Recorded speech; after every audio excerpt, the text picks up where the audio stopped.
Bonjour à tous, je vous propose de commencer cette masterclass.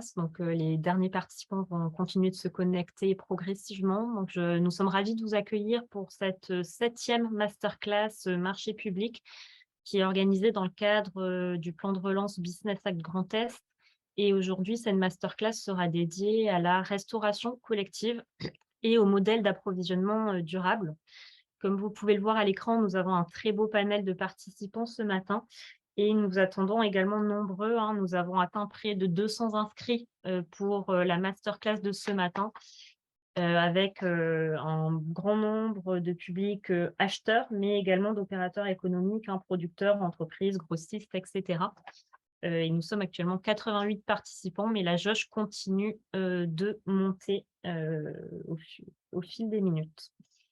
Avant peut-être de vous présenter plus spécifiquement le programme de cette matinée, je souhaitais, faire quelques mots d'introduction, notamment pour vous rappeler, les actions, commandes publiques, qui ont été, lancées à l'initiative, de la région Grand Est et qui sont opérées au sein de Grand Innov Plus, par l'équipe du programme Commandes publiques Grand Est. Hem Cette masterclass, marché public, hein, s'insère, dans le cadre de ce panel d'actions. Il faut savoir qu'à l'échelle, de la région Grand Est, les achats publics représentent 6 milliards d'euros en 2021 et qu'ils représentent ainsi un gros levier, hein, de développement et de relance économique. D'autant plus, par le poids, hein, que cette commande publique représente au sein de la région, Grand Est. Il Ces achats, se doivent d'être plus accessibles, plus responsables et également de s'orienter vers, des pratiques, plus durables, plus transparentes et plus innovantes.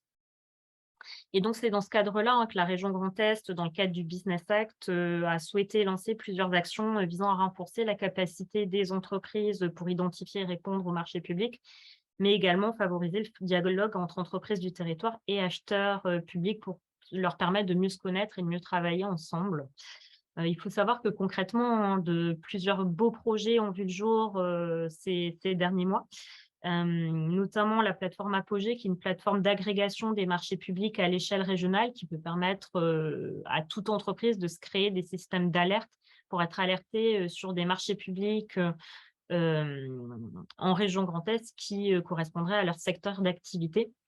Cette plateforme Apogée, nous avons également, un module, observatoire des intentions d'achat, qui permettent aux acheteurs publics de publier, leurs prévisions d'achat et permettre ainsi aux entreprises, d'anticiper la sortie de futurs marchés. Au-delà de cette plateforme, Apogée, nous avons, le réseau commande publique Grand Est, qui a été lancé, fin d'année dernière, qui réunit un grand nombre de partenaires, hein, CCI, CMA, agences de développement économique, CREF, et cetera. Et donc ce réseau a vocation, à apporter un conseil de premier niveau, hein, aux entreprises qui souhaitent se positionner sur des marchés publics. Il s'incarne par un réseau de référents, des points infos, à l'échelle, du territoire.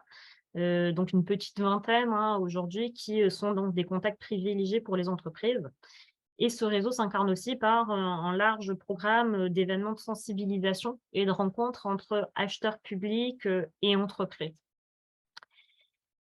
Enfin, peut-être un dernier, dispositif à vous citer, celui de la charte régionale de la commande publique, qui est une charte, d'engagement, qui a été co-construite par 20 acheteurs publics en région, qui rassemble aujourd'hui 39 signataires.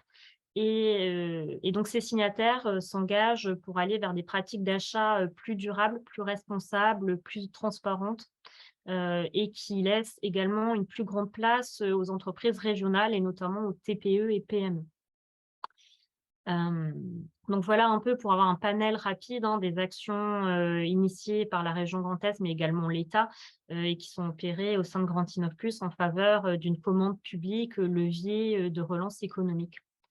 Et donc la masterclass, de ce jour s'insère, dans un cycle de masterclass. Donc aujourd'hui, on est dans une masterclass, donc c'est la numéro 7, hein, sur ces sujets des marchés publics et nous avons, souhaité, l'orienter vers ce sujet de la restauration collective, et des circuits d'approvisionnement, durables. Cette masterclass s'insère, également dans le cadre de la feuille de route, ADAGE qui a été votée en juin dernier par le conseil régional, Grand Est, qui a pour objectif de favoriser une alimentation durable et de qualité dans la restauration collective.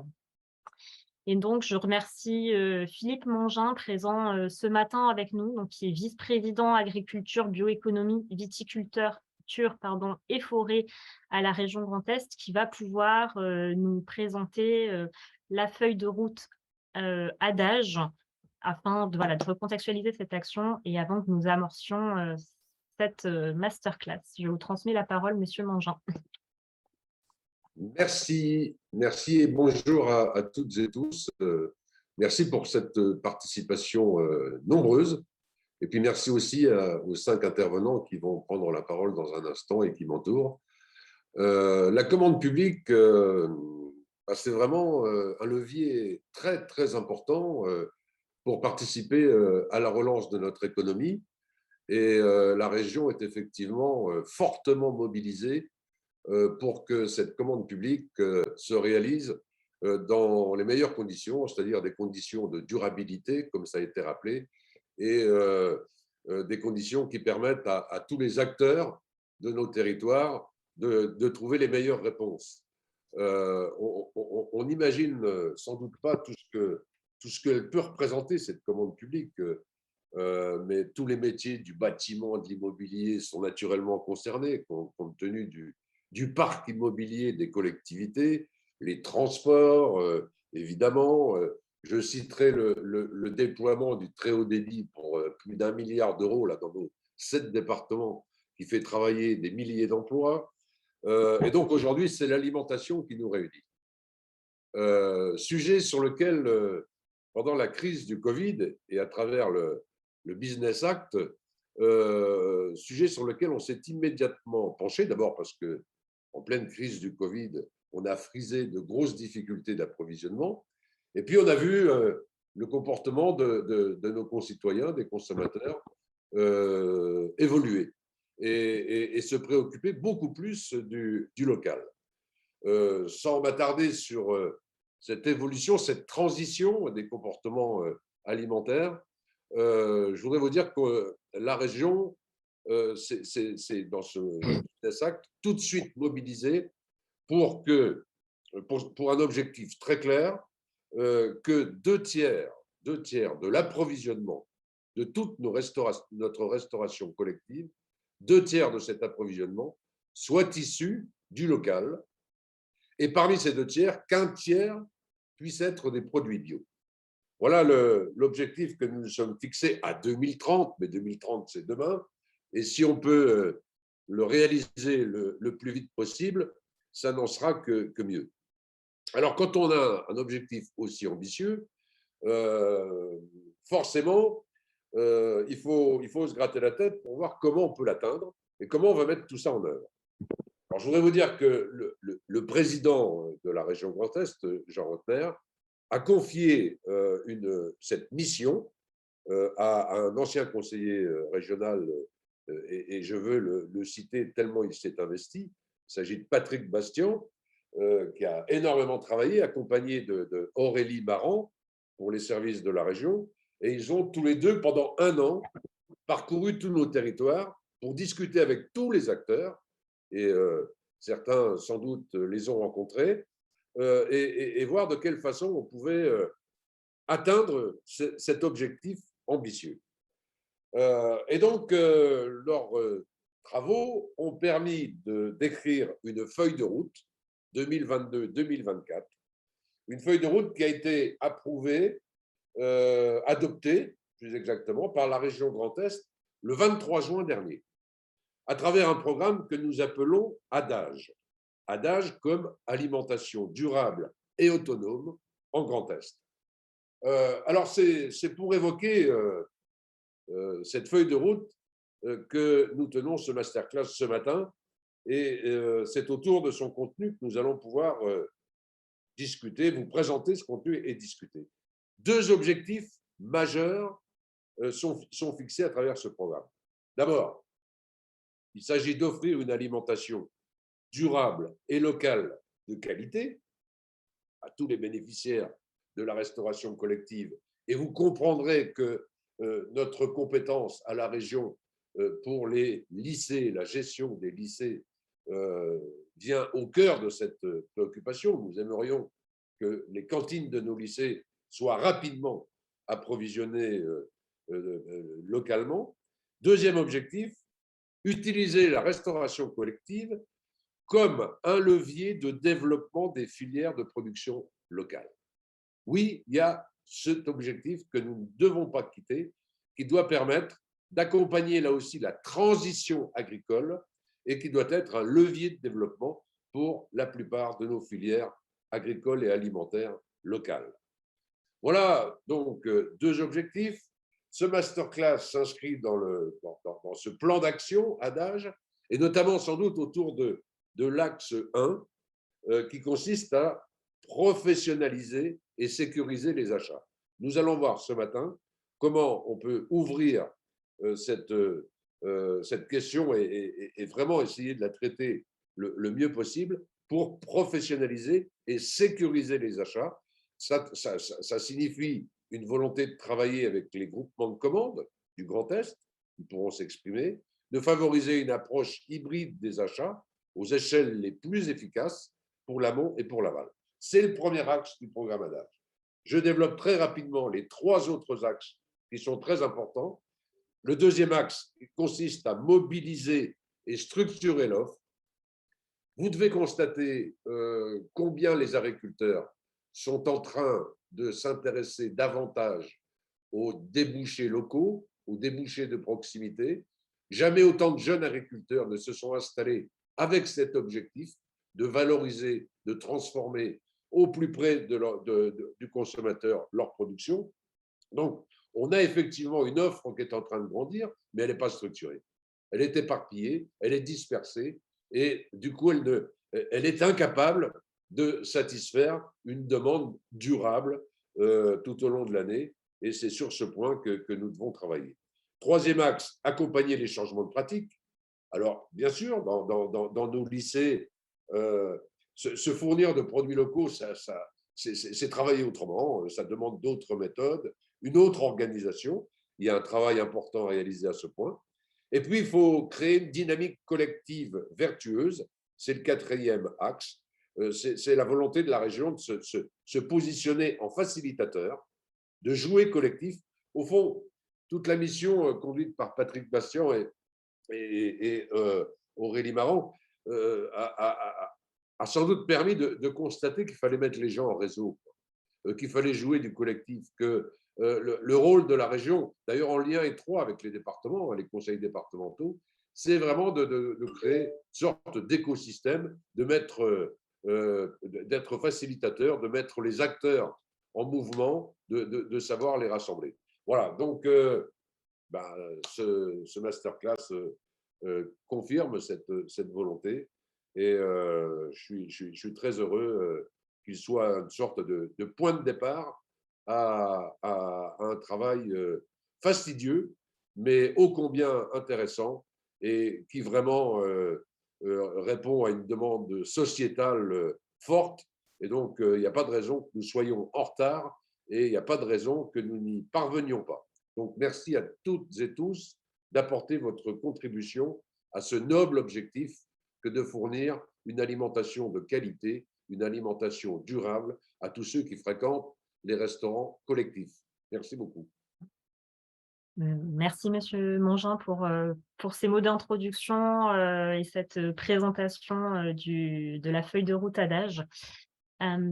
Et donc oui, pour revenir à notre programme de ce matin, donc effectivement, hein, comme l'évoquait Monsieur Mangin, pour aller vers une restauration collective qui s'oriente vers des approvisionnements durables, il y a un gros enjeu de repenser ce système d'achat public, hein, et donc la masterclass de ce jour aura pour but de présenter l'état des lieux de la filière, de faire témoigner différents acteurs du circuit d'approvisionnement et d'échanger sur les futurs outils qui pourraient être développés en Grand Est pour permettre aux acheteurs d'engager une démarche d'achat durable tout en soutenant la filière de production locale.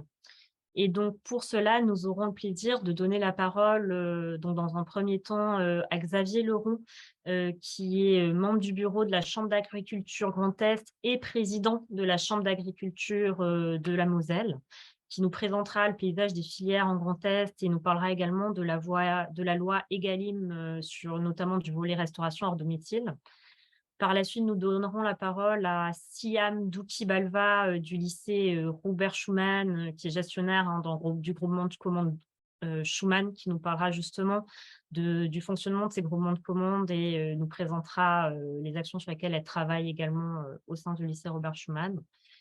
Par la suite, nous donnerons la parole, à Maude Minzière, donc qui est, responsable, achat, au sein de Passion 3 du groupe Pomona, hein, donc qui est un grossiste, qui reviendra sur le mode de fonctionnement, des grossistes, leur lien avec les producteurs locaux et leur positionnement sur les marchés publics.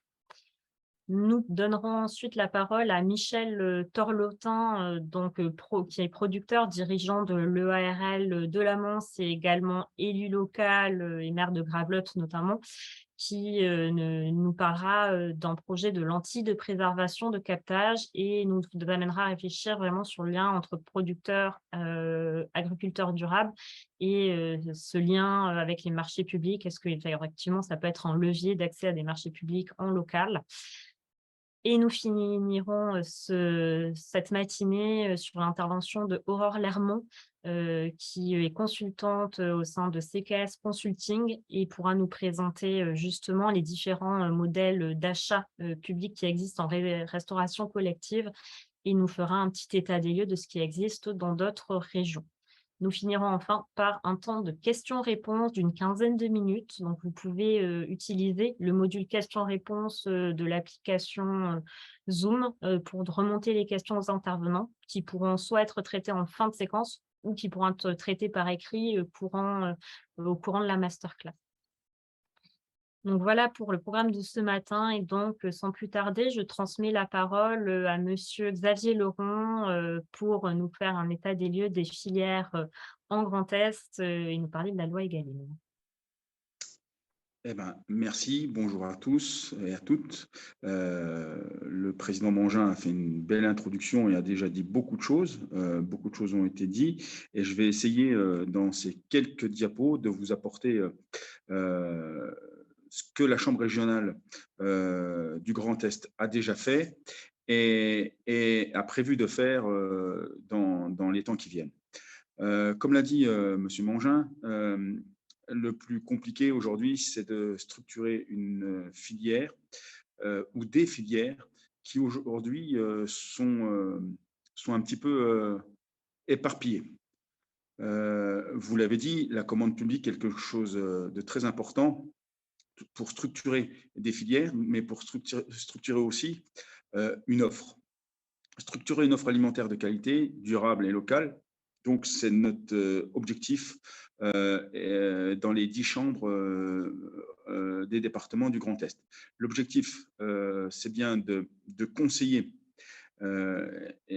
entre guillemets, alors le mot conseiller, je veux qu'il soit pris avec des guillemets, mais un appui plutôt aux collectivités sur l'approvisionnement local. Je pense qu'il faut raisonner le local de plusieurs façons. Il y a l'hyperlocal, où des producteurs transforment leurs produits, ont un produit, bien entendu, de qualité très locale et qu'il faut savoir acheminer d'une façon ou d'une autre sur une restauration collective. Il y a la chose un petit peu plus grosse, il y a des regroupements de producteurs qui peuvent, dans certains cas, acheminer le produit dans moins de proximité, mais plus large sur le territoire du Grand Est. Et puis, nous avons la filière longue qui est capable aussi de répondre à ces enjeux-là. Donc, quand j'ai dit tout ça, c'est juste un bilan et un constat de ce qui est capable de faire aujourd'hui les producteurs et les filières. Après, il faut organiser tout ça. Donc, ce qui, moi, aujourd'hui, me soucie le plus, à la Chambre régionale, c'est déjà de regarder le sourcing. Donc, et c'est ce qu'on a fait dans certains cas. Et il y a on l'a fait dans le département de la Meurthe-et-Moselle il y a quelques années. C'est un exemple à suivre ou pas, mais ça fonctionne. C'est pouvoir accompagner, par exemple, là, ça a été fait, le département de la Meurthe-et-Moselle sur le sourcing d'agriculteurs pour trouver des agriculteurs proches des collèges. Parce que M. Mangin l'a bien dit, il y a le conseil régional et il y a les départements. Et quand on fait le bilan de tout ça, ça fait beaucoup d'achats et c'est compliqué. Chacun veut en fait sa proximité ou son ultra proximité et c'est compliqué d'organiser tout ça. Donc, l'objectif de la Chambre régionale est bien d'appuyer dans un premier temps le sourcing aux acheteurs. Diapo suivant, s'il vous plaît. Donc, on a fait un état des lieux il y a maintenant quelques années qui évolue dans les filières du Grand Est, toutes les filières. Donc, on a un partenariat de produits et des filières de restauration collective dans le Grand Est qui est en cours de réalisation et qui sera fini en fin d'année pour consolider ce qu'on a fait depuis 2017. Alors, il y a des filières existantes dans les 3 ex-régions. Alors, moi, je ne veux pas régionaliser encore un peu plus, mais il faut savoir qu'il y a des circuits qui existent et je pense qu'il faut aussi savoir s'en servir dans les autres régions. Alors, je vais citer quelques filières qui sont présentes et qui fonctionnent. Sur celle en viande bovine que je connais un peu mieux, le sourcing est là. Ça fonctionne déjà aujourd'hui. Collèges, régions sont déjà capables de manger régulièrement pour avoir répondu à des appels d'offres, que ce soit par les groupements d'achat ou autres, de la viande du Grand Est. Donc ça, c'est déjà une chose. On nous demande de faire de l'hyper-proximité au département. Ça, moi, je laisserai la parole peut-être après à certains pour dire si c'est utile ou pas. Volaille et œufs, c'est un peu plus compliqué. En volaille, nous avons des abattoirs de proximité en Alsace et en Champagne-Ardenne. Là aussi, il y a moyen de faire vraiment quelque chose. Produits laitiers, les entreprises sont sur le territoire. Là, on a vraiment des entreprises sur le territoire de taille importante et des producteurs. Et certains fruits, voilà, Mirabelle pomme, c'est bon. La pomme, poire, alors je vais citer, vous m'excuserez, mais quelques départements, mais pomme poire en Meuse, c'est pas un souci, on a ce qu'il faut. Et aujourd'hui, dans l'ensemble des départements, nous sommes en train de travailler sur la filière pour améliorer cette filière légumes, qui est un enjeu considérable. Et comme le disait Philippe Mangin tout à l'heure, c'est aussi un axe de travail pour le développement des agriculteurs et des installations qui peuvent être source de valeur ajoutée. Alors, il y a une concurrence, vous l'imaginerez bien, des régions limitrophes, Belgique, Allemagne, Pays-Bas, notamment dans tout ce qui est légumes, avec, oui, il faut le dire, des prix bas parce qu'il y avait une commande publique qui incite aussi à maîtriser des coûts. Voilà, c'est comme ça que je vais le dire. C'était un choix. Après, je vous dirais aussi que dans la rédaction, parce que je pense qu'il faut être aussi très, très percutant dans la rédaction des appels d'offres, on peut aussi exiger des choses avec un prix différencié, avec des notations. Donc, je pense que l'intervenante après moi du lycée, du groupement d'achat Schumann peut aussi, elle le fera, intervenir. Dans ce panorama, s'est greffée la loi Egalim, qui demande aujourd'hui, et depuis le début de l'année, de pouvoir approvisionner les cantines en bio, en signe de qualité, donc c'est les SICO, et HVE, c'est un signe aussi différencié que peu de gens connaissent, mais que la commande publique connaît, et malheureusement, où on n'a pas encore assez de producteurs. Donc, on a bien compris que le HVE était peut-être une solution alternative, et aujourd'hui, sur la région Grand Est, il y a un programme de mener pour essayer de mener le plus d'éleveurs possible sur le créneau HVE afin de pouvoir répondre donc à cette loi Egalim. Et si vous avez des questions, je pourrais y répondre, bien entendu. Et je le disais tout à l'heure, et il y a maintenant, je pense, et Philippe Mongin va se reconnaître dans ce que je vais dire, l'importance des outils de transformation. Il y a 20 ans, Philippe Mongin disait c'est important, derrière une exploitation, il faut absolument avoir des outils. En grand test, nous les avons, et il faut savoir les maintenir et les faire travailler. Et là, je sais que l'intervenant Maud Mazière connaît tous ces outils et pourra aussi en dire un mot. Diapo suivante, s'il vous plaît. Alors, aujourd'hui, c'est un constat que je vais faire dans la diapo. Environ un tiers des légumes sont surgelés, pommes de terre, forte croissance de la 4e gamme au détriment du frais. Et c'est ce que disait Philippe Mongin, ça mérite aussi maintenant de pouvoir changer les pratiques. Alors, pour avoir fait régulièrement des interventions dans les collèges, dans les lycées, on a des chefs cuisiniers qui sont capables aujourd'hui de faire différemment. Voilà, ils ont eu des pratiques qui nécessitaient à un moment donné, voilà, comme je viens de le dire, de travailler plutôt le congelé, le surgelé, etc. Aujourd'hui, on est capable de faire autrement. Et je dirais même, pour les avoir rencontrés régulièrement, ils ont envie de faire différemment. Donc, la volonté est là. Il suffit de leur mettre un petit peu de moyens, parce que quand vous achetez des légumes surgelés, ce n'est pas la même chose que vous achetez des pommes de terre avec nature. Hein, il faut les éplucher, etc., etc. Alors, on a des entreprises qui sont capables de le faire, ou on est capable aussi de remettre dans nos lycées ou collèges des moyens pour pouvoir faire ça.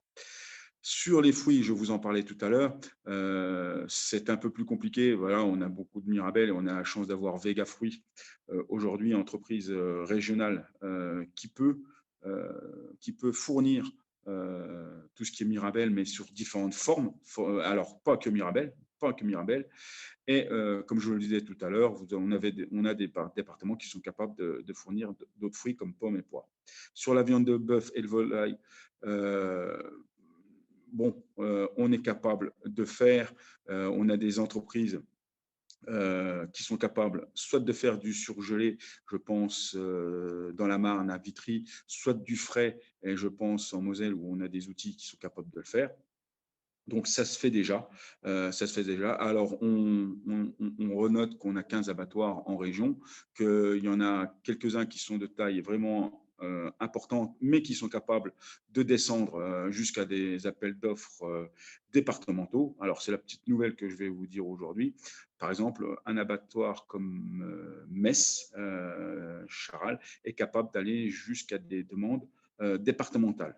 Ça va être le cas sur mon département. Donc, c'est des choses qui sont intéressantes. Et on a la complémentarité d'avoir des outils de proximité, des abattoirs comme Sarrebourg, comme Cernay, qui sont des abattoirs prestataires de services, qui aussi sont capables de répondre à une demande plus locale, ou j'appellerais ultra locale, mais qui sont complémentaires de nos outils, de taille plus importante.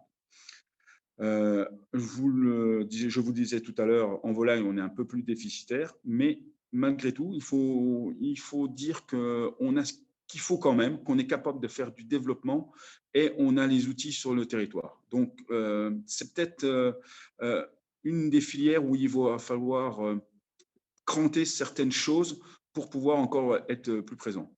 Sur les produits laitiers, entre les producteurs locaux et les entreprises de plus grande taille, moi je pense qu'on est capable de faire. Alors ils sont beaucoup sur l'export, mais si on leur demande de se recentrer, et c'est tout l'intérêt de la commande publique, je pense qu'on est capable de recentrer l'offre.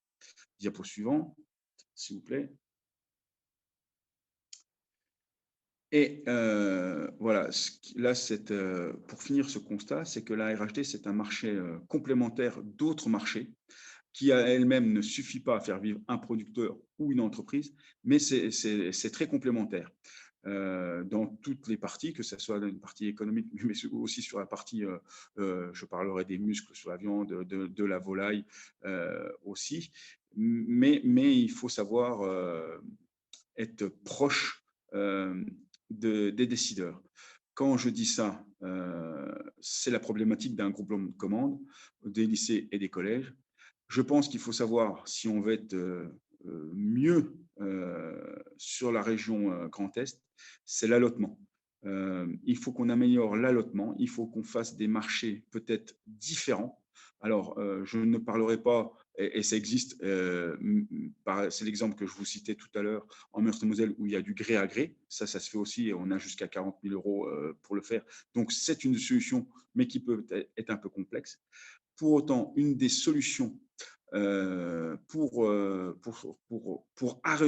réussir à passer de la commande publique et des appels d'offres, c'est de bien connaître le cahier des charges, c'est d'être à côté, et c'est notre rôle, chambre régionale, parce que notre côté neutralité permet aussi d'aider à rédiger les appels d'offres et les cahiers des charges, mais c'est aussi capable de regarder comment l'allotement peut être fait.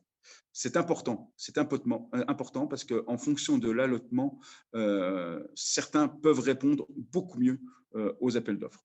Et bien entendu, l'allotement peut aussi répondre à la loi Egalim qui doit s'appliquer. Voilà.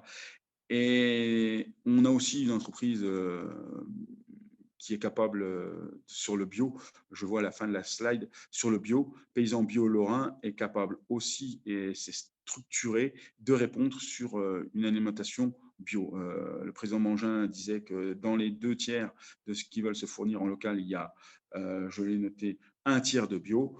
Je pense que ça doit être faisable, même si aujourd'hui, grosso modo, sur la région Grand Est, nous avons à peu près 10% de la surface de chaque département qui est plus ou moins en bio. Donc, aller jusqu'à 1/3, bon, il faudra peut-être, bon, on verra si le marché le demande. Diapo suivante, s'il vous plaît. Donc ça, je l'ai dit tout à l'heure, ou je viens de le dire, donc l'appui aux acheteurs, je pense que ça, c'est le plus important pour accompagner la rédaction des cahiers des charges et des appels d'offres. Tout ça, je l'ai dit, on peut passer. Et je l'ai dit aussi tout à l'heure sur le gré à gré. Voilà, c'est une possibilité. Donc, je vous citais des exemples. Le gré à gré, c'est sur les paniers collèges 54. Ça fait 5% de la pro locale. Dans les collèges d'Alsace, ils sont à 15%. Voilà, donc c'est une possibilité. Donc, vous voyez que le gré à gré est possible. Dans les groupements de commandes départementaux, pour la viande de bœuf fraîche, c'est possible. Donc là, je vais faire un peu de pub. C'est en VDDL, donc c'est anciennement le Lorrain, mais qui est passé en Grand Est. Et c'est pareil, là, à l'intérieur du Grand Est, on a 3 signes de qualité qui sont les anciennes régions, tout simplement, pour garder cette proximité. Et donc, nous avons 4 groupements lorrains et 2 groupements alsaciens. Et certaines sociétés de restauration collective, groupements nationaux ou indépendants locaux, prestataires de services et collectivités, des gestions COSODE, travaillent avec du local. Mais je pense que les intervenants derrière moi seront capables d'en dire encore un peu plus, notamment Maud. Voilà ce que je pouvais vous dire. Je pense que mon temps de parole est épuisé. J'espère que j'ai été clair. N'hésitez pas à poser des questions.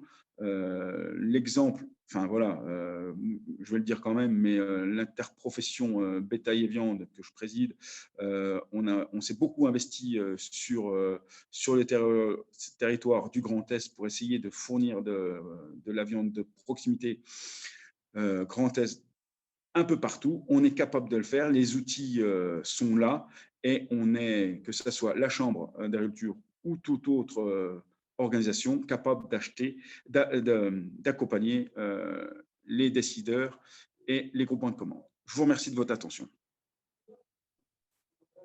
Merci beaucoup, Monsieur Leron, pour ces éléments de présentation de la filière et du rôle aussi de la Chambre d'agriculture. Et donc, vu qu'on évoquait justement ces groupements de commandes, je vais transmettre la parole à Siam Douki-Balva, qui travaille pour le lycée Robert Schumann, qui est acheteuse et gestionnaire du groupement de commandes, et qui va pouvoir nous présenter du coup son rôle et puis le fonctionnement des groupements de commandes. Bonjour à toutes et tous. Merci pour la parole et merci pour les différentes interventions précédentes. Moi, je vais essayer de présenter rapidement qu'est-ce qu'un groupement d'achat de manière réglementaire et les principaux objectifs, et ensuite faire un focus sur le groupement du lycée Robert Schumann. Donc, les groupements de commandes sont régis par l'article L 2113-6 du Code de la commande publique. La volonté, c'est de rationaliser donc la fonction achat en regroupant le maximum de besoins des adhérents de ce groupement pour obtenir l'offre économique la plus avantageuse et afin d'avoir des produits et des services de qualité. Ça apporte une double garantie, que ce soit pour les adhérents, une garantie juridique que les marchés soient passés dans le respect du Code de la commande publique, et une garantie pour les entreprises aussi et les soumissionnaires d'avoir une certaine quantité de production et de pouvoir s'engager sur du long terme. En parallèle, les missions du groupement sont donc de conseiller et d'aider, d'échanger avec les différents acteurs, les différents acheteurs publics et les adhérents. Qui peut adhérer, en fait, donc ça, c'est la slide suivante, s'il vous plaît, merci. Qui peut adhérer donc, au niveau des établissements et des groupements de commandes des EPLE, qui sont les établissements publics locaux d'enseignement, donc les lycées et collèges. Donc, on peut avoir des groupements où il n'y a que des EPLE, ou alors des groupements mixtes qui regroupent plusieurs types d'entités juridiques. Au niveau du Grand Est, il y a 8 groupements alimentaires, que ce soit en Champagne-Ardenne, en Lorraine, enfin ex-Champagne-Ardenne, Lorraine et Alsace. Et souvent, donc, c'est un établissement, un lycée qui est siège du groupement et qui assure les missions de passation, d'exécution et de suivi des marchés. Le cadre, comme l'a dit M. Leron, peut être géographique, peut être local, départemental, académique ou interacadémique. Voilà, je vais passer assez vite. On essaie d'organiser en interne le mode de fonctionnement du groupement pour pouvoir permettre aussi aux adhérents d'avoir une certaine liberté au niveau de leurs achats. On en viendra tout à l'heure aux différentes modalités d'achat. Et pour analyser les offres, on organise des commissions techniques, souvent avec les chefs de cuisine et les adjoints gestionnaires pour les denrées alimentaires. Et les offres sont validées par la commission d'appel d'offres, la CAO, qui valide le choix des titulaires, voilà, en fonction d'un certain nombre de critères. Les critères, en l'occurrence, sont souvent, comme le disait M. Leron, donc le critère des prix, le critère de la qualité des produits, donc la valeur technique, et la qualité de l'offre de service. Au contraire de ce que a dit M. Leron, le critère prix est devenu plus ou moins, garde une place importante, forcément, puisqu'on est tous assujettis à un budget qui n'est pas géré, qui n'est pas donné de base par les établissements, mais par les collectivités. Mais le critère de prix est dépassé par la valeur technique, qui en temps normal, sur la plupart des marchés de denrées des différents groupements, est au moins à 50 points. Le critère des prix peut être à 35, 40 points, voilà, et la qualité de l'offre de service varie entre 10 et 15 points. Ensuite, au niveau des marchés du groupement Schumann, il y a plusieurs marchés de denrées alimentaires qui sont regroupés par famille. On a les produits laitiers, les volailles réfrigérées, les produits surgelés, les conserves épiceries. On essaye d'allotir un lot bio ou végétarien par marché, même si ce n'est pas forcément la demande de tous les adhérents. Donc vous voyez les montants qui sont estimés sont quand même assez... au niveau du volume assez élevé. On passe tous donc par rapport à ça à des marchés Ce sont tous des marchés à procédure formalisée. Vous pouvez passer, hein, après s'il y a des questions spécifiques là-dessus, on pourra, voilà. Donc ça, c'est les différentes familles de marchés. Il existe dans d'autres groupements, d'autres académies, en fait, un seul marché de denrées alimentaires qui regroupe toutes ces familles-là. Voilà, donc ça dépend vraiment d'une organisation interne. Donc très rapidement, le lycée aussi gère d'autres marchés, hein, que les marchés alimentaires, mais bon, ça, c'est des marchés plus techniques et plus internes aux établissements. Et au niveau des adhérents, donc le lycée du groupement Schumann a une majorité d'adhérents dans la Moselle, mais aussi des adhérents dans toute l'ancienne académie Nancy-Metz pour les marchés techniques. Donc, vous voyez le détail pour les marchés alimentaires, il y a à peu près 55 collèges, 33 lycées. On a aussi la cuisine centrale du département et donc l'UFM, l'ex-UFM de Montigny-les-Metz, qui est aussi adhérent. Donc, on est dans un groupement mixte. Les types de marchés qui sont passés par le groupement sont des marchés donc à procédure formalisée qui passent tous par la plateforme achat public. Ce sont des accords cadres mono-attributaires. La plupart des titulaires sont donc des distributeurs et grossistes. Et la durée des marchés actuellement, c'est de 1 an ferme plus 1 an de reconduction. Et voilà, on peut envisager plusieurs modalités, plusieurs durées de marché. Ça, c'est aussi en négociation durant la phase de sourcing avec les différents soumissionnaires, ou en tout cas ceux qui pourraient y répondre. Donc, on comprend bien que par rapport à la typologie de ces marchés, il y a une difficulté logistique pour les producteurs de pouvoir répondre directement à nos marchés, que ce soit en termes d'approvisionnement et en termes de livraison. Quels seront les besoins et les difficultés et les pistes qui peuvent être envisagées? Donc, les besoins des adhérents. Vous pouvez passer à la slide suivante, s'il vous plaît. Merci. Les besoins donc des adhérents, hein, c'est d'être livrés en général avant le début du service, des quantités commandées, d'éviter la multiplication des interlocuteurs aussi pour pouvoir limiter le nombre de livraisons. Donc voilà, la question des aboutissements que M. Laurent a soulevé est très importante, mais il y a des difficultés au niveau des établissements par rapport à ça. Bien sûr, l'autre besoin, c'est d'avoir des produits de qualité à prix compétitif. Et pourquoi les allotissements et avoir une multitude d'intervenants est difficile? C'est parce qu'aussi, il y a un manque de plus en plus prégnant de personnel dans les équipes de cuisine. L'absentéisme qui est non remplacé, il y a des équipes vieillissantes avec des contraintes médicales.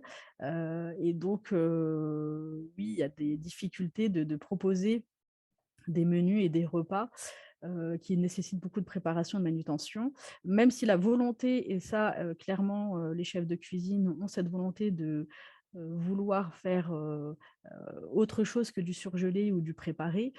Malheureusement, les moyens humains ne sont pas présents actuellement dans les établissements et c'est l'un des principaux soucis que rencontrent les établissements.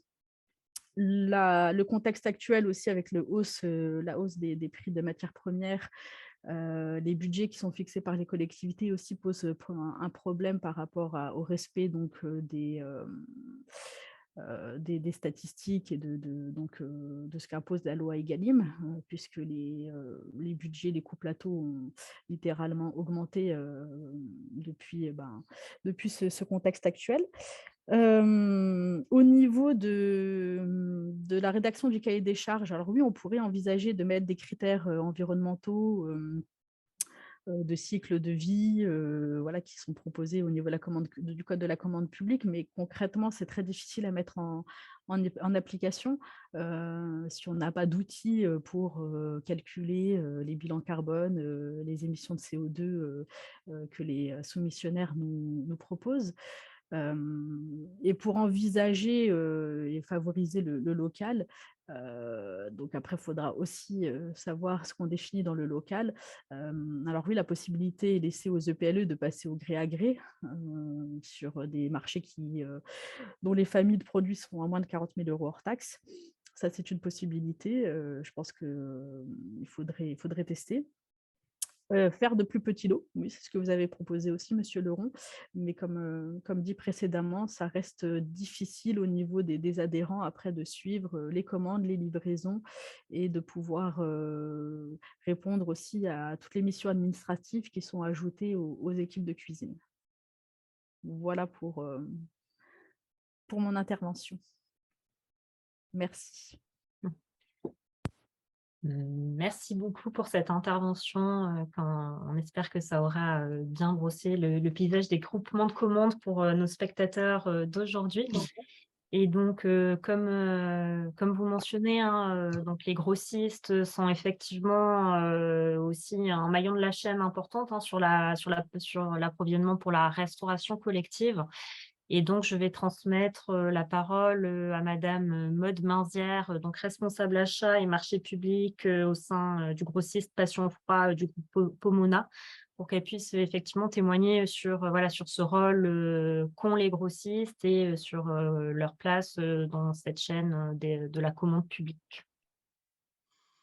Donc, bonjour à tous. Bon, je vais faire en sorte de faire une présentation complémentaire. Donc, l'illustration du métier de la distribution, donc à travers notre groupe. Donc Maude Minzière, je vous ai mis ici nos contacts, si par la suite vous voulez reprendre contact et échanger davantage. Donc, la présentation va tourner autour de quatre aspects. Donc, liés aux attentes des convives en restauration collective, donc comme on l'a vu précédemment. Donc, tout d'abord, la logistique amont et aval, ou comment réduire les coûts et les émissions de CO2 de la chaîne logistique. Les achats locaux, ou comment accompagner le locavorisme. La qualité, ou comment concilier la transparence des origines attendues par les consommateurs et la sécurité alimentaire incontournable. Et enfin, la contractualisation, ou comment pérenniser l'activité des intervenants. Donc,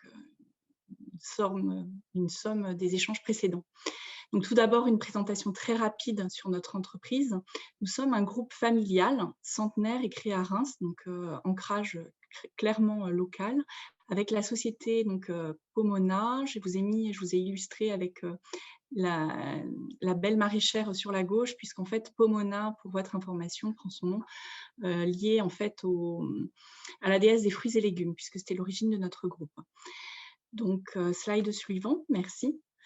Donc, ce focus sera sur la restauration collective, donc avec 3 réseaux d'experts, avec un enjeu d'être spécialiste des produits pour la restauration collective. Donc, on est sur le Grand Est, implanté ainsi, avec 3 branches.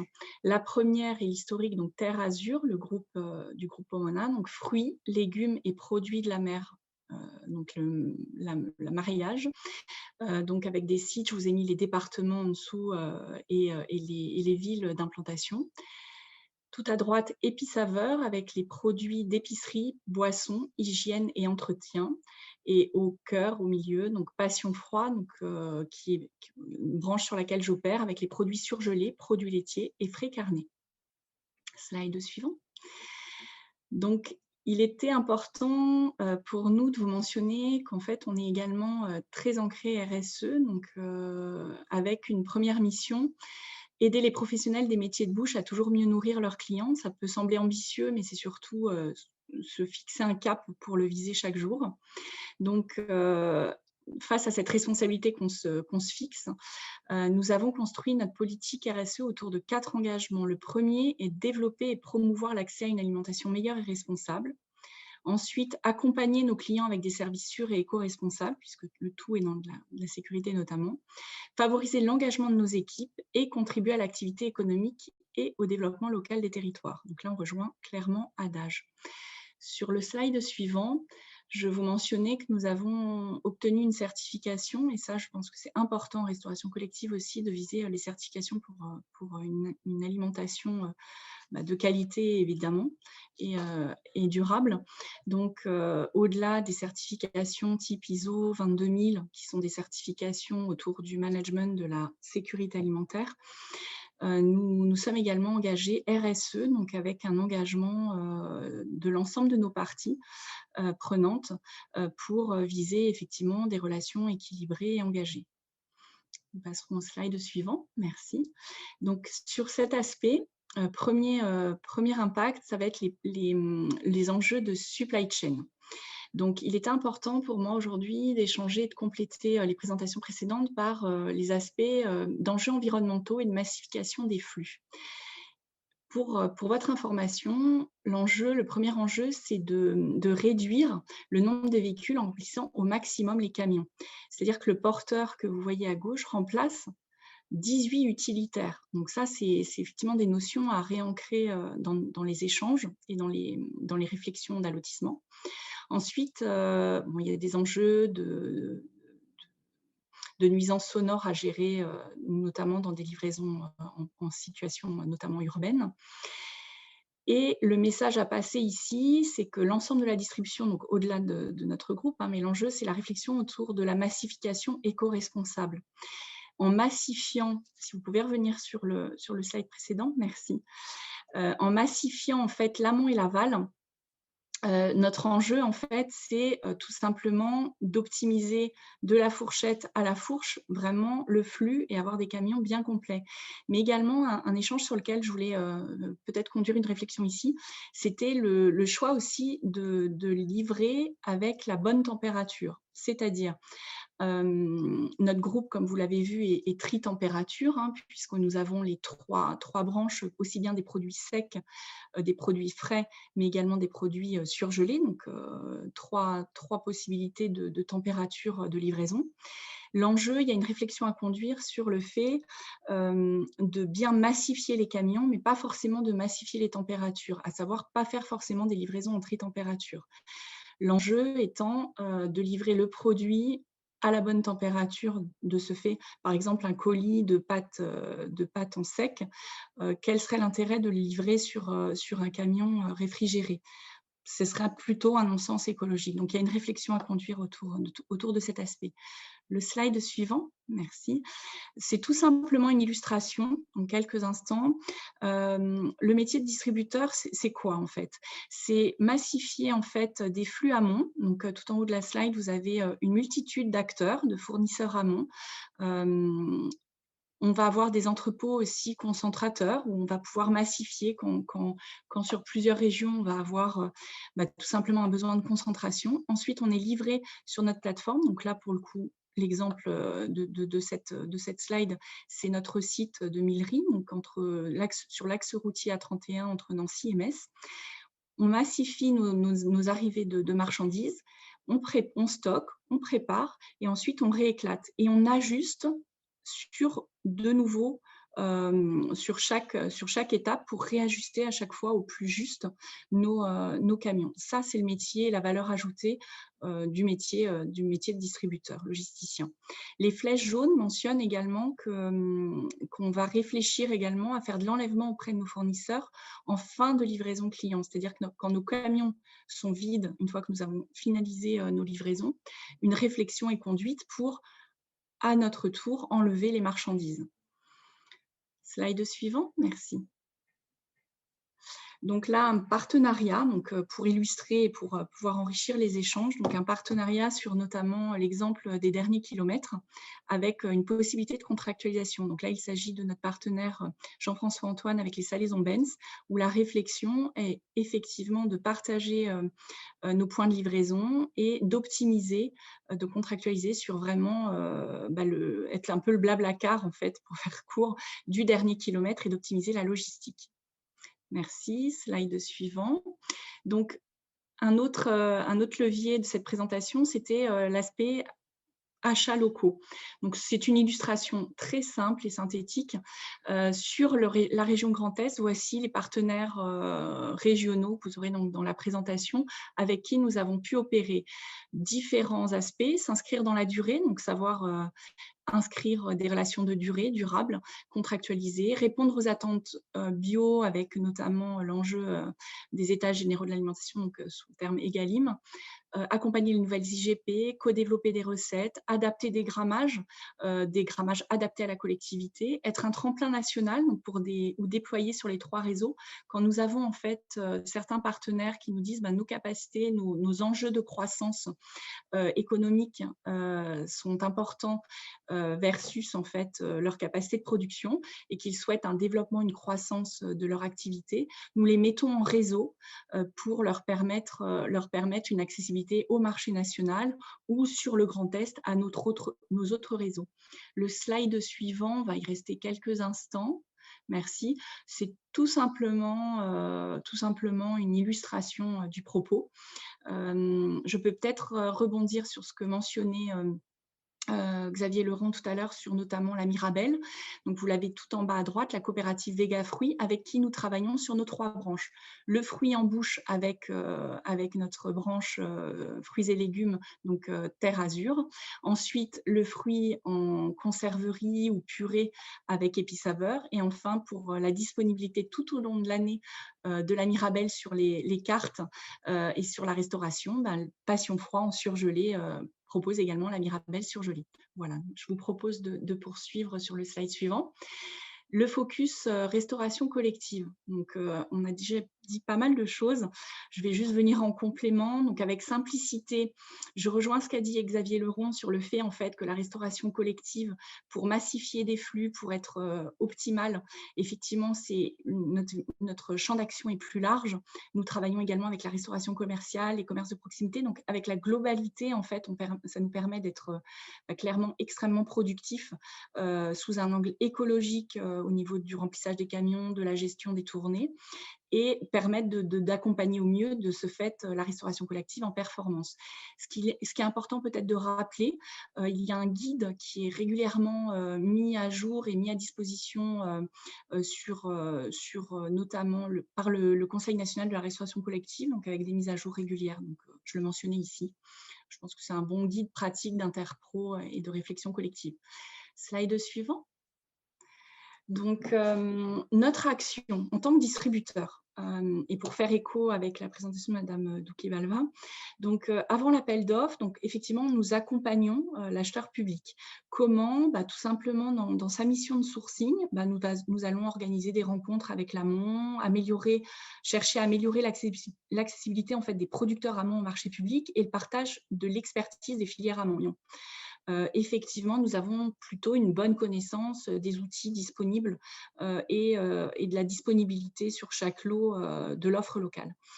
Le conseil à la rédaction des cahiers des charges des appels d'offres, c'est très humble, mais c'est effectivement pareil, c'est un partage d'expérience et des échanges sur l'accompagnement sur les grammages existants, l'optimisation du taux de service et puis des conseils, des échanges sur l'allotissement.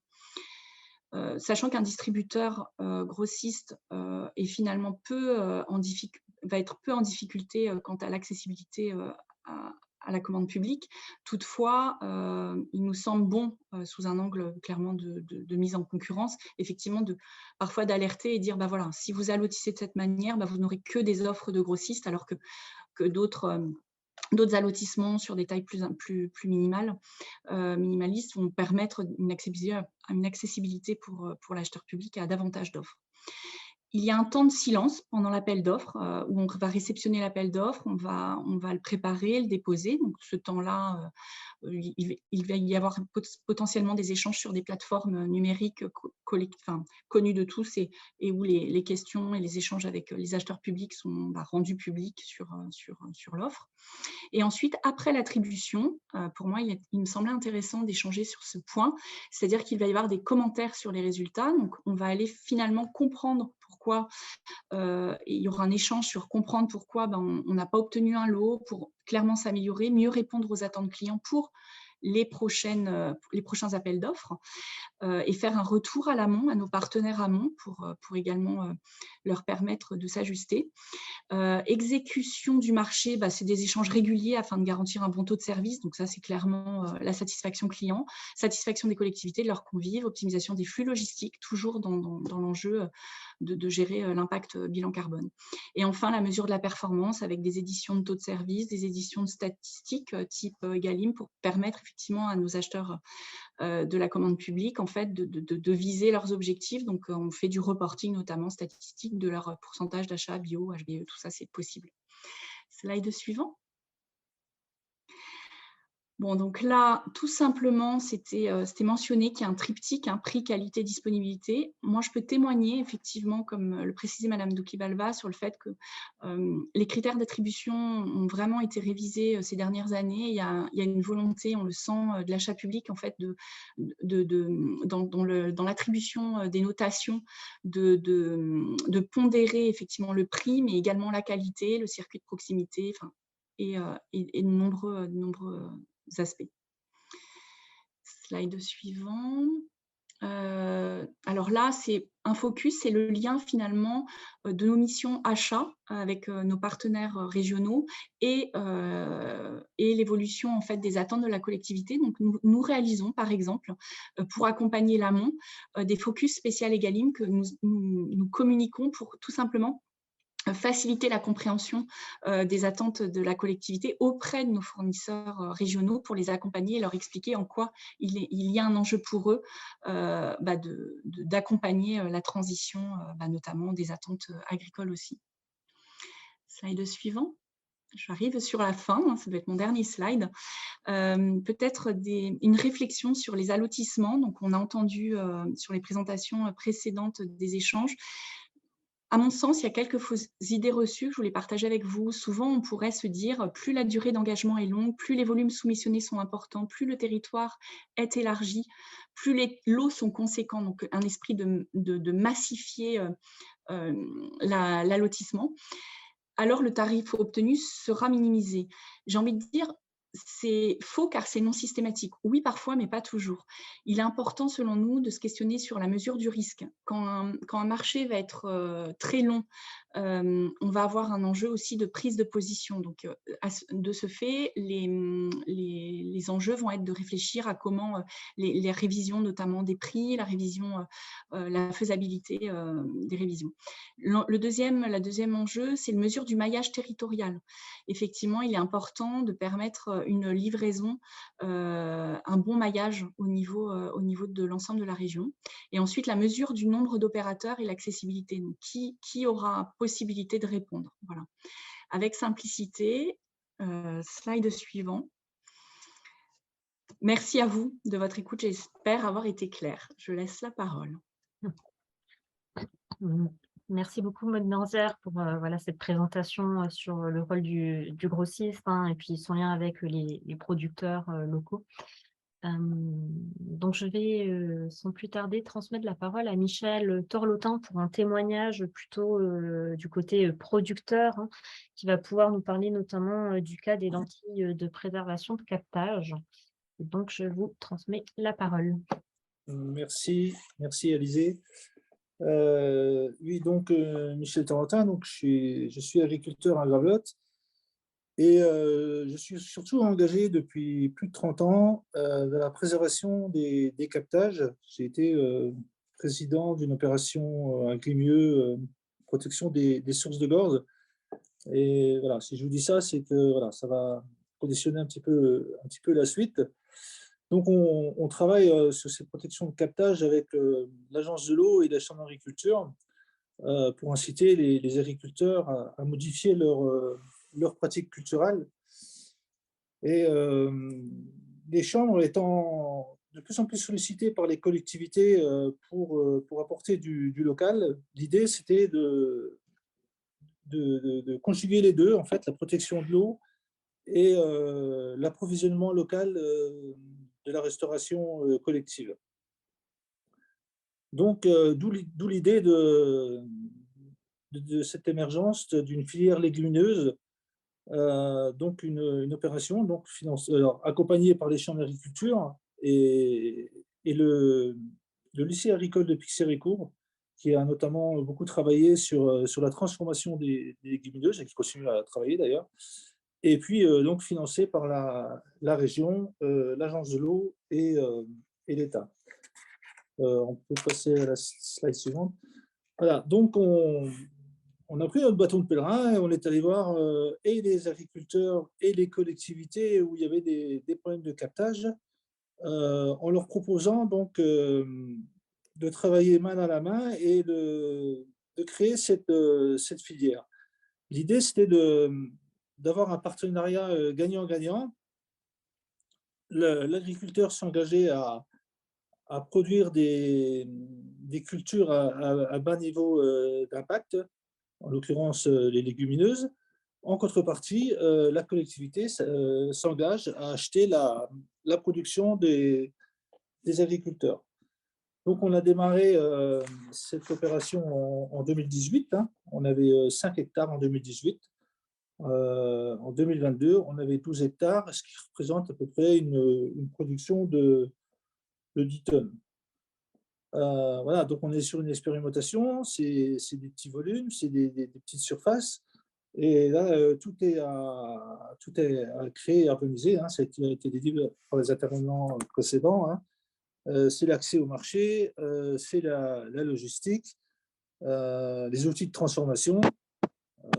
Je prends par exemple, on a besoin les lentilles ont besoin d'être triées par des outils très spécialisés. Hein. Vous comprenez bien que pour avoir de corps étrangers dans les lentilles, hein, c'est pour l'alimentation humaine. On n'avait pas trouvé d'outils en Lorraine, donc on était dans la Beauce pour faire trier nos lentilles. Alors, fort heureusement, depuis cette année, on a une entreprise de Haute-Marne. Voilà, donc on reste dans la région Grand Est qui nous trie nos lentilles. Et puis, on a tous les problèmes de logistique à organiser. Donc, c'est l'expédition, le rapatriement. Après, pour les livraisons, comme on est sur une filière très locale, hein, puisqu'on est en lien direct avec les cantines du territoire, bon, les livraisons, c'est un peu plus simple. On peut passer. Alors, donc, pourquoi les légumineuses? Alors, donc les légumineuses, hein, parce que c'est une plante qui n'a pas besoin d'intrants chimiques, pas d'engrais. Et dans les légumineuses, celle qui est le mieux valorisée dans la RHD, c'est bien sûr la lentille. Donc nos lentilles, donc on avait répondu à une AMI filière de l'Agence de l'eau. Donc elles sont cultivées sans engrais et sans apport chimique. Elles répondent aux objectifs de la loi Egalim et de la loi climat résilience. Hein. Donc, elles sont bio pour les exploitations certifiées en bio ou HGE. Donc, je l'ai dit, elles répondent à la AMI filière de l'Agence de l'eau. Et en plus, voilà, alors ça, on l'a vu avec la culture, c'est une culture qui est vraiment adaptée à la région. En plus, elle répond bien aux défis du changement climatique. On l'a encore vu cette année, hein, c'est une culture qui supporte très bien les étés secs et chauds. Et on est sur un produit vraiment de qualité. On a de très bons retours des différents prestataires. Voilà. Donc après, les modalités d'achat, voilà, ça a déjà été dit par les intervenants précédents. Hein. On n'échappe pas aux différents marchés. Donc voilà, sur la slide, vous avez donc les différentes collectivités avec lesquelles on travaille, avec leurs différentes formes de marché. Alors bien sûr, hein, le plus facile pour nous, c'est le gré à gré. Par contre, voilà, on voit bien que si les collectivités veulent faire ce lien avec le territoire, elles peuvent aussi le mettre dans leur cahier des charges et favoriser cet approvisionnement local qui donc du coup a double gain, hein, c'est protection de l'eau et approvisionnement durable et de qualité. Voilà, je pense qu'il faut qu'on aille dans ce sens-là. Il y a des collectivités qui se sont déjà engagées à le faire, notamment par les paiements pour services environnementaux. Je prends par exemple l'exemple du bassin des eaux de Rennes, hein, où on est dans cette démarche en fait, où il favorise les agriculteurs qui s'engagent dans la protection, la protection de l'environnement. Alors, ce n'est pas forcément de l'eau, hein, ça peut être protection de la biodiversité, c'est d'autres critères. Donc, les agriculteurs qui s'engagent dans cette protection de l'environnement sont favorisés d'une façon ou d'une autre par les marchés pour l'approvisionnement local. Voilà, merci. Merci beaucoup, Monsieur Torlotan, pour cette intervention synthétique. Effectivement, hein, donc, on se rend bien compte de votre intervention que les producteurs locaux, par voilà, leur choix de culture, peuvent par la suite être amenés à aller contractualiser de gré à gré, mais aussi pouvoir se positionner sur des marchés publics avec de l'allotissement fin, ou également des marchés publics de prestations de fabrication et livraison de repas qui ont des critères de contribution au développement des filières ou de préservation de l'environnement. Donc voilà, c'est aussi un moyen pour les collectivités en fait, de donner plus de place aux agriculteurs, aux producteurs locaux, en réfléchissant au mode, à la typologie de marché qu'elles mènent et qu'elles montent, et aux critères qu'elles y associent. Et donc, je vais transmettre la parole à Aurore Lermont du cabinet CKS Consulting, qui va pouvoir voilà, nous faire on va dire, une petite présentation synthétique sur les différents modèles d'achat public qui peuvent être envisagés hein, sur cette filière de la restauration collective, et nous faire un panorama également des dispositifs à l'échelle nationale. Je vous transmets la parole. Oui, merci. Bonjour à tous. Donc, CKS Public, on est un cabinet de conseil en achat et on a développé effectivement une expertise pour accompagner des collectivités au niveau France métropolitaine sur leurs achats de denrées alimentaires ou de restauration collective concédée. On peut passer. Je vais vous présenter en une ou deux diapositives rapidement 3 points. Les différents niveaux d'achat. Donc, Monsieur Leron parlait des différents regroupements de producteurs. Je vais vous montrer qu'il y a également différentes manières de se grouper quand on est acheteur. Vous montrer comment les collectivités, selon leur taille, selon leurs moyens et leurs objectifs, peuvent accompagner leurs établissements pour des pratiques plus durables en restauration. Et puis faire un petit point sur comment se passe aujourd'hui le pilotage des achats de denrées alimentaires et les problématiques rencontrées. Donc, on peut passer. Voilà, donc sur les différents modes d'achat qui existent, j'en ai retenu 3 dans ce qu'on constate. La première, qui va être plutôt l'organisation décentralisée. Quand je suis une collectivité, je laisse chacun de mes établissements autonomes gérer leurs propres achats. Ça permet quoi notamment? Par exemple, ce que disait M. Torlotan, d'être plus facilement sous les seuils de 40 000 € par famille de produits et de pouvoir, en conformité avec la commande publique, réaliser des achats en gré à gré, donc de s'orienter directement vers des producteurs ou des transformateurs, des distributeurs qu'on aurait ciblés. On peut également mutualiser ces achats. Donc, une forme qu'on a en région Grand Est, c'est le groupement de commandes. Plusieurs établissements publics se regroupent et passent des marchés en commun. L'idée, c'est de mutualiser la compétence, mutualiser le temps passé et chacun avoir directement ensuite accès au marché public.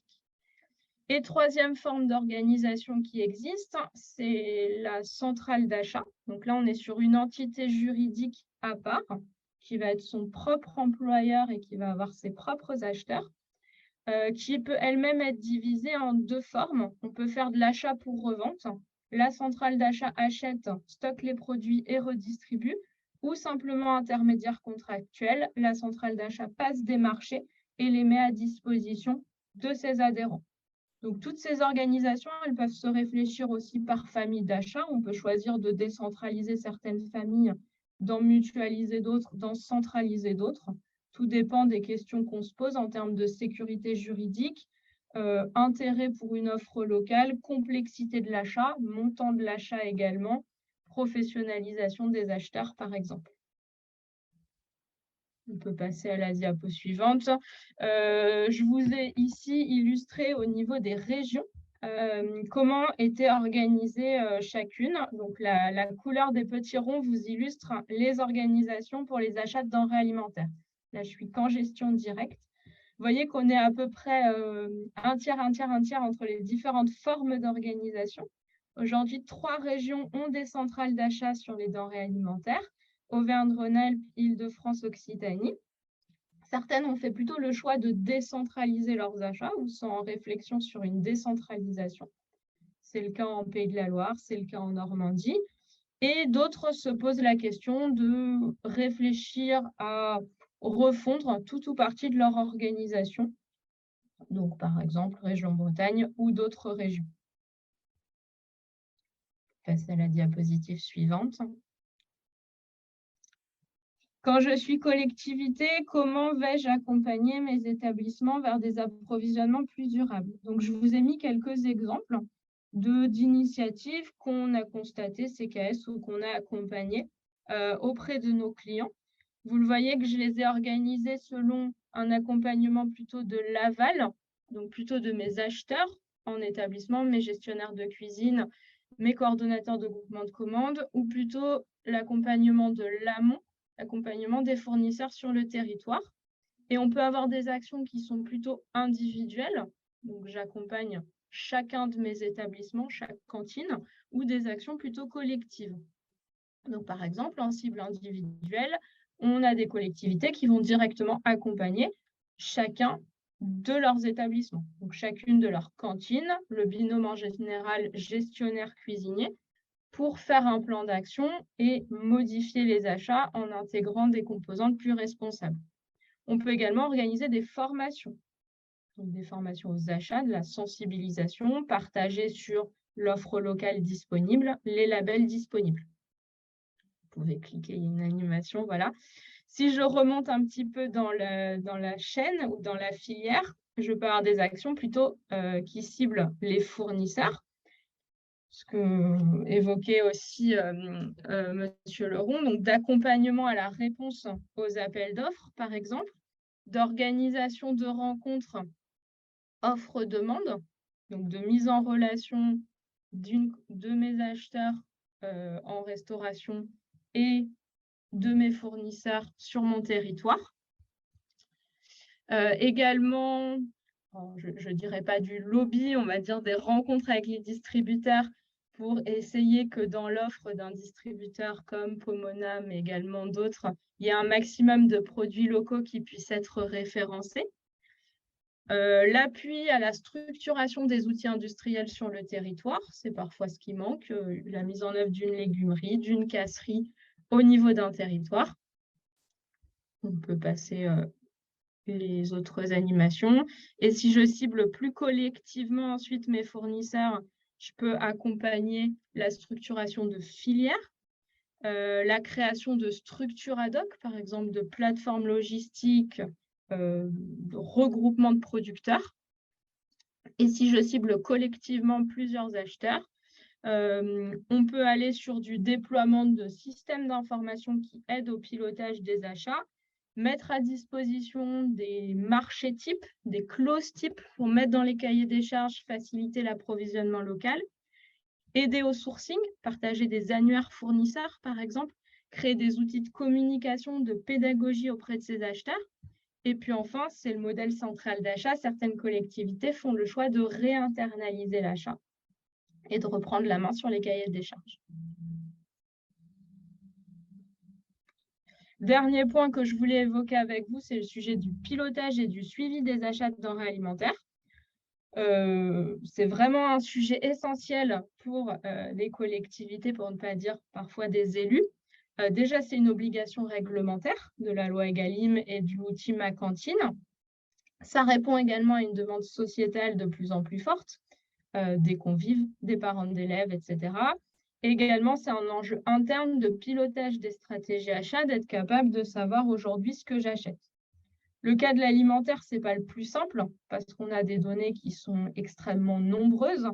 Plein de commandes, par exemple, si on raisonne sur les commandes, plein de factures, plein de points de restauration différents, pas forcément de normalisation de la donnée, pas forcément de système d'information centralisé et des projets informatiques qui sont coûteux et des outils restauration qui, dont le cœur de métier, c'est de faire des menus et pas forcément de piloter ses achats. Voilà. Et dernière diapositive, c'était vous montrer ce qui est piloté généralement quand on suit ses achats de denrées alimentaires. Première chose, en général, c'est l'obligation réglementaire. On va regarder notre taux de produit bio, notre taux de produit labellisé au sens Egalim.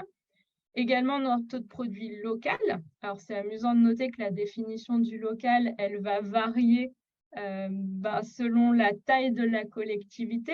Si je suis région, en général, je vais avoir une définition administrative à l'échelle de ma région. Département, je zoome un petit peu. Communauté de communes ou municipalité, je vais zoomer encore sur ma définition de local. Quand je suis distributeur, société de restauration collective, je peux plutôt avoir une définition kilométrique du local. Je peux regarder également les modalités d'achat, marché hors marché, donc vérifier que je respecte le code de la commande publique, par exemple, et puis bien sûr un pilotage budgétaire du coût denrée par repas. Voilà, vous pouvez passer à la suite. Merci beaucoup pour votre écoute et vous avez mon contact si besoin. Merci beaucoup, Aurore, vraiment pour cette présentation synthétique qui permet de mieux comprendre le paysage de la restauration collective et notamment des modèles d'achat public. On va pouvoir passer un temps de questions-réponses. Donc, je vais inviter tous les intervenants à réactiver leur caméra et je pourrais flécher les questions vers certains d'entre eux. Hop, donc je vais arrêter la présentation. Et donc, peut-être pour une première question qui a été remontée dans le fil et qui a aussi été remontée en amont de la masterclass, parce que certains d'entre vous nous ont remonté des questions en amont de la masterclass. Une vraie problématique qui est remontée donc par des acheteurs, par des responsables d'équipe restauration sur la produit LM. Une question formulée qui est maîtriser les coûts de revient tout en atteignant les objectifs Egalim et du programme Adage dans le contexte de crise internationale et l'inflation. Comment faire? Donc, autrement dit par un autre participant, avec la hausse vertigineuse des prix, les objectifs de la loi Egalim sont-ils tenables? Alors, je vois Siam Doukidava qui hoche la tête. Alors, je vais peut-être orienter la parole vers elle dans un premier temps. Oui, pourquoi pas. Vous avez le micro ouvert. Pardon. On ne vous entend pas. Vous avez peut-être un problème de micro. Mais sinon, alors je vais peut-être transmettre en attendant la parole. Là, c'est bon? Ah, c'est bon. Ouais, c'est parfait. Pardon.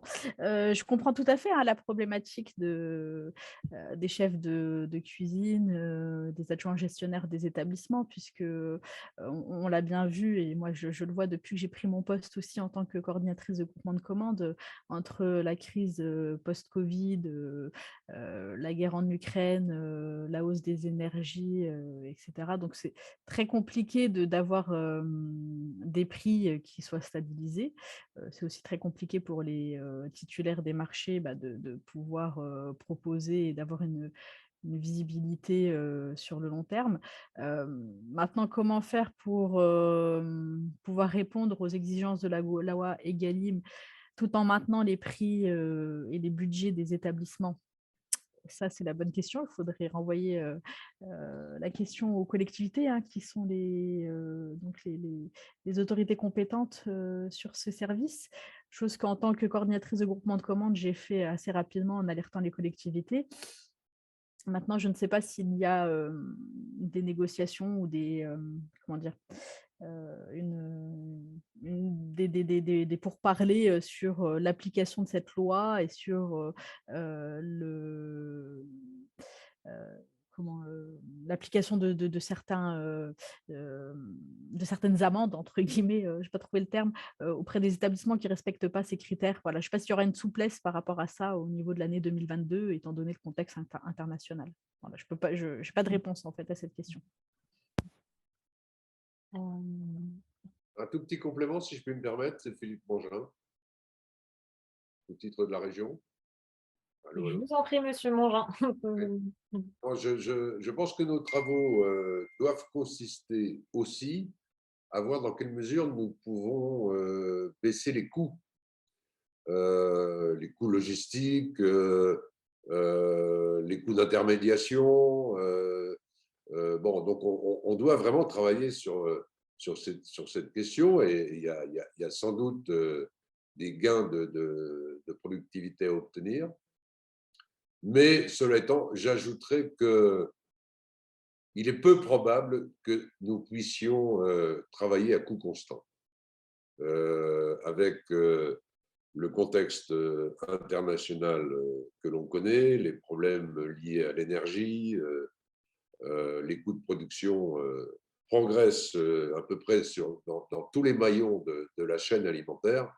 Et donc, il faudra que les collectivités accompagnent d'une façon ou d'une autre cette tendance malheureusement incontournable. Mais évidemment, après que nous ayons travaillé le plus possible sur la baisse des coûts, et encore une fois, je suis persuadé qu'il y a un gros travail en la matière. Merci beaucoup, Monsieur Mangin. Est-ce que éventuellement, Maud Minzière, vous vouliez également intervenir en tant que grossiste sur ces sujets-là? Bah, c'est complémentaire, hein, mais effectivement, on est dans un contexte inflationniste, historique, on n'a jamais connu ça. Donc, je suis en face avec l'apport de M. Mangin de dire à date, espérer un iso-coût, ce serait tout simplement utopiste. Il faut accompagner l'amont.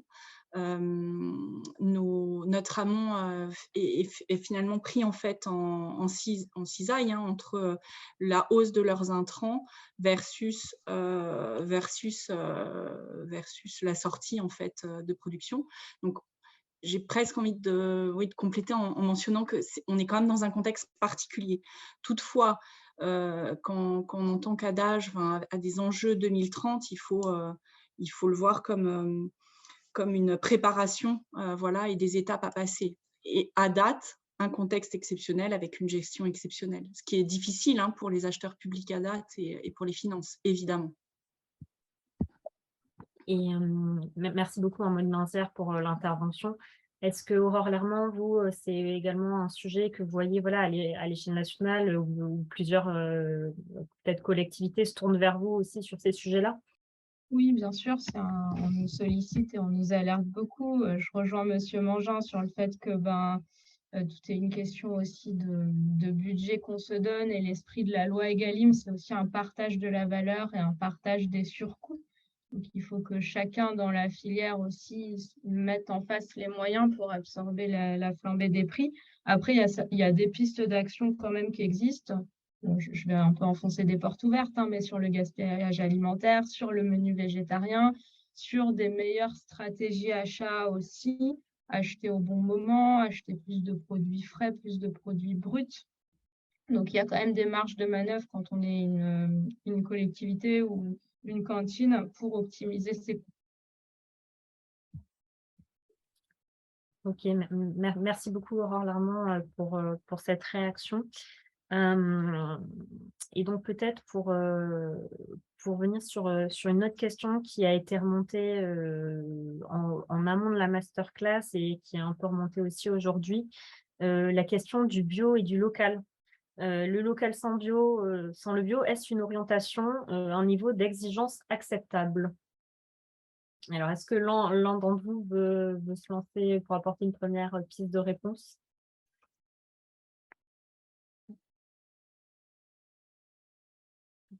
Alors, je ne vois personne qui lève la main. Alors, éventuellement, Aurore Lermand, je pense que cette question vous a sans doute été aussi remontée par votre métier de consultante.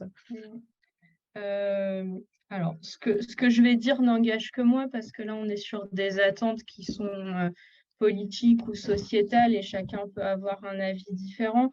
Le bio, quand on est acheteur, c'est quelque chose qui est relativement, je mets des guillemets, hein, facile à demander dans le cahier des charges parce que c'est un label et c'est binaire, c'est bio, c'est pas bio.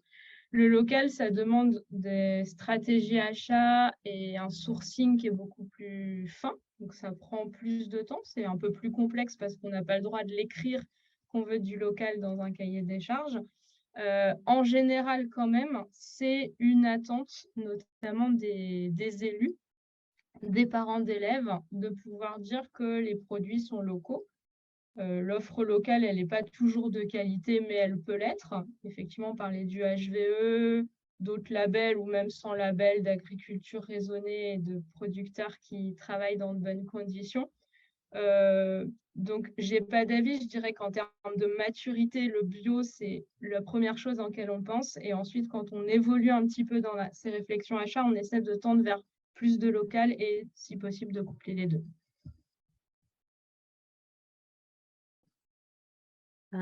Éventuellement, une réaction aussi sur ce sujet, Siam ou Doki Balva ou Maud Mandière sur voilà, le bio et le local.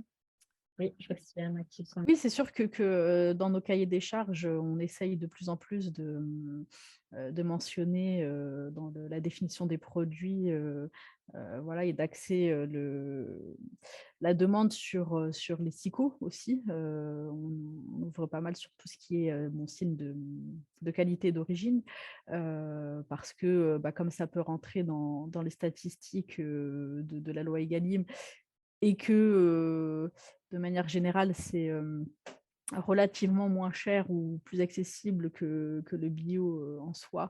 Voilà, c'est ce qui, on ouvre de plus en plus à ça.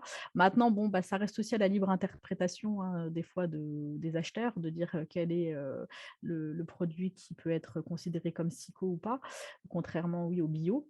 Voilà, la problématique du bio aussi, comme l'avait souligné Monsieur Leron, c'est qu'il y a de l'importation au niveau bio, c'est pas forcément du bio français aussi ou du bio local. Donc, quelle place attribuer à ces produits? Voilà, moi je suis arrivée sur le poste l'année dernière. Je trouve que dans les cahiers des charges, on essaye aussi avec le sourcing, avec les différents soumissionnaires, les différents titulaires, avec les adhérents, de se focaliser ou en tout cas d'accentuer un maximum sur ces produits-là. Parce que c'est vrai que c'est une vraie demande. À voir, encore une fois, dans la législation, s'il y a possibilité d'être plus clair sur les définitions, que ce soit du local, du SICO et du bio qui peut être pris en compte pour faciliter les acheteurs. Oui, j'ajouterais sur ce point qu'on pourrait en parler des heures, parce que le sujet est parfois passionnel d'ailleurs. Moi, je crois qu'il faut d'abord informer nos concitoyens et les consommateurs qu'il n'y a plus d'agriculture conventionnelle. J'entends encore dire il y a le bio et l'agriculture conventionnelle. Non, il y a le bio et des autres agricultures qui sont en pleine transition, en pleine transformation. Et on peut tout à fait rassurer nos concitoyens et nos consommateurs sur la qualité sanitaire, sur les modes de production rigoureux qui ont accompagné des produits qui ne sont pas bio et qui sont locaux. Voilà, je pense que le producteur de pommes de terre qui vient livrer la cantine scolaire pourrait très bien amener les élèves sur son champ, montrer comment il produit, et on verrait que sans être bio, il a des méthodes de production tout à fait respectueuses et assez irréprochables. Voilà, donc je pense que nous, à Adage, on veut vraiment faire une place au bio. Dans le programme Adage dit 2/3 de produits locaux, dont 1/3 de produits bio. Donc, c'est notre objectif et il faut qu'on parvienne à l'atteindre. Mais voilà, essayons de traiter ces questions peut-être avec un peu plus de raison et vraiment d'information. En fait, chaque produit doit raconter son histoire.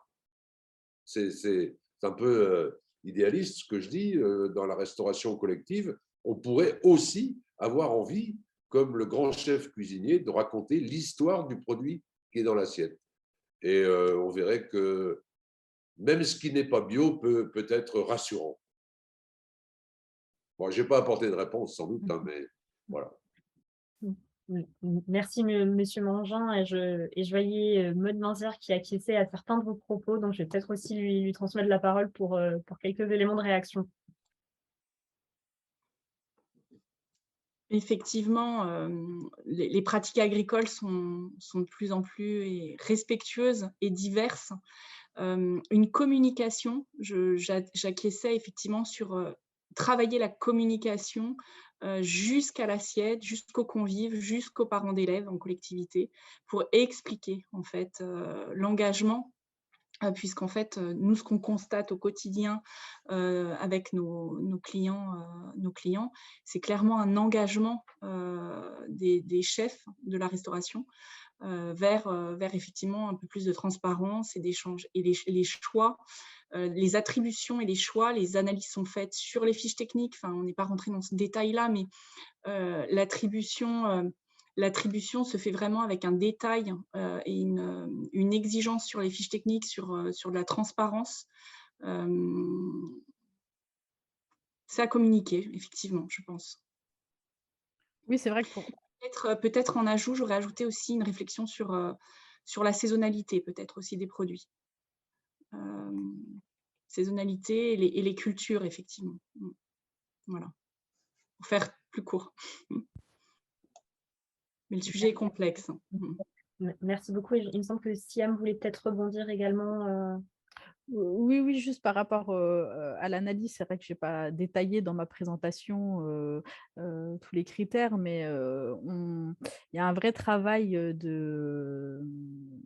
fait en amont avec plusieurs acteurs par rapport à l'analyse des fiches techniques et au niveau de la valeur technique de la qualité du produit. Il y a un travail avec des diététiciennes, avec donc les différents chefs de cuisine pour analyser au mieux tout le degré de transformation des produits, la qualité nutritionnelle des produits, le taux de sel, etc., pour vraiment essayer d'apporter les meilleurs produits en termes de qualité à tous les usagers. Et qu'ils soient labellisés ou non, voilà, on a à cœur de vraiment être au plus précis sur ça. Et, en tout cas, en ce sens, je remercie tous les chefs de cuisine et adjoints gestionnaires du groupement qui participent aux commissions techniques et qui permettent d'avoir un regard professionnel sur ce point.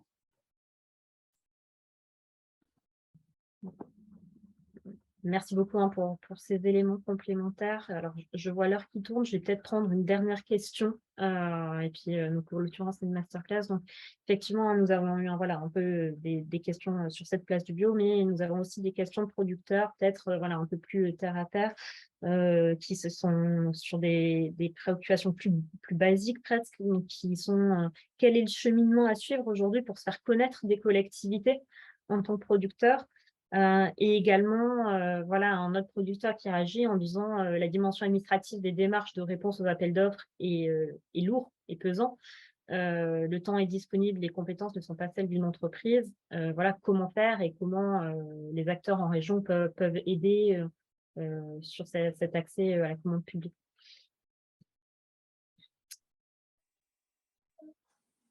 T'as pas de réponse, je pense. Alors, j'attendais que quelqu'un réagisse. Je crois que Michel Torlotin veut intervenir. Par rapport à la réponse au marché public, bon, ça a déjà été bien évoqué dans le débat. Il faut se faire accompagner, sinon c'est impossible. On peut pas. Un producteur, il est là pour produire, quoi. Et c'est très compliqué d'accéder, mis à part les marchés en gré à gré, ou alors d'avoir une démarche qualité comme on l'a avec les lentilles de captage. C'est très compliqué de rentrer dans les marchés publics. Donc, les chambres d'agriculture le font avec les moyens qu'elles ont, mais peut-être que c'est aussi une piste à travailler dans l'adage, faciliter l'accès au marché public, accompagner les agriculteurs pour qu'ils puissent accéder au marché public.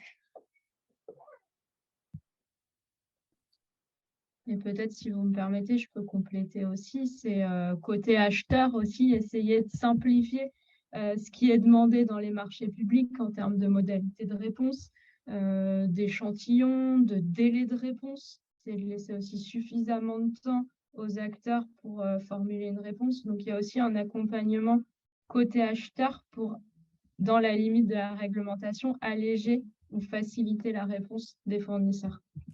Après, il y a eu les plateformes de dématérialisation qui étaient censées simplifier l'accès au marché public et les réponses. Maintenant, en tant qu'acheteur public, on est aussi, moi je parlais donc de la professionnalisation du métier, mais en soi, en fonction des organisations internes des groupements, on n'a pas non plus les moyens humains de pouvoir anticiper les marchés vraiment en amont et de faire du sourcing auprès de tous les producteurs. Moi, j'ai souvent des appels en direct, donc voilà, j'essaie de leur expliquer et puis donc de les renvoyer vers les chambres d'agriculture, vers les distributeurs grossistes aussi pour qu'ils aient aussi un retour d'expérience sur le terrain. La problématique est aussi sur les moyens humains mis au service des acheteurs et que ce soit au niveau des groupements ou que ce soit, comme voilà, je reprends quelques commentaires sur les questions-réponses, aussi au niveau des établissements pour mettre en application toute la politique ADAGE, toute la politique de la loi Egalim. Donc, si on n'a pas de réponse aussi des collectivités par rapport à ça, surtout pour les équipes de cuisine, on restera bloqué à un moment donné. Ça, voilà, ça pourra pas forcément avancer dans le sens de ce que la politique le veut. Et effectivement, je vois Nicole Lebrun qui lève la main pour prendre la parole pour la Chambre d'agriculture Meurthe-et-Moselle. Bonjour Nicole Lebrun, ravie de vous avoir aussi parmi nous. Donc c'est vrai que Xavier Leron a dû partir, il avait un engagement à partir de 11h10. Donc je vous laisse la parole peut-être pour réagir pour les chambres d'agriculture. Oui, et puis surtout, merci. Surtout par rapport à la question venant des agriculteurs que vous avez eu dans les questions-réponses. C'est vrai qu'un agriculteur, quelle que soit sa taille d'ailleurs et quelle que soit sa production, voilà, se trouve confronté en fait à une procédure qu'il ne connaît pas, très juridique, assez administrative. Vous parliez de la dématérialisation qui en soi est une bonne chose. Je ne veux pas revenir, c'est parti. Bon, la dématérialisation pose quand même la question de la manipulation informatique pour un agriculteur. Alors ça, il faut se former, il faut se faire accompagner. Une fois qu'on l'a fait une fois, on sait le faire après. Juste une remarque pour avoir justement aidé, accompagné des agriculteurs, des groupes d'agriculteurs en réponse au marché public. Alors, des petits marchés publics, pas bien sûr les commandes fameux qui sont une autre échelle. Le premier frein, en fait, qui arrive maintenant, c'est le fameux certificat de signature électronique. Donc, voilà, alors, il n'est pas obligatoire, je le rappelle quand même, il me semble, je parle sous couvert de juriste. Voilà, il faut l'acheter, ça a une durée de validité. Un agriculteur qui ponctuellement va répondre à un marché public ou une petite entreprise qui va être sollicitée, en fait, même dans le sourcing en amont par un acheteur qui se dit, oui, pourquoi pas, on vient me chercher en plus, donc je vais y aller. Voilà, il n'a pas de certificat, il ne l'a pas acheté, ça prend 15 jours minimum, ça prend un mois. Donc, vous voyez, des fois, c'est des petits détails qui fait que y a un blocage et le produit est là, mais n'arrivera pas parce que la procédure est trop administrative et trop compliquée pour une petite entreprise. Donc, déjà, se faire accompagner et les chambres sont là pour accompagner les agriculteurs et les groupes d'agriculteurs qui le souhaitent, bien sûr.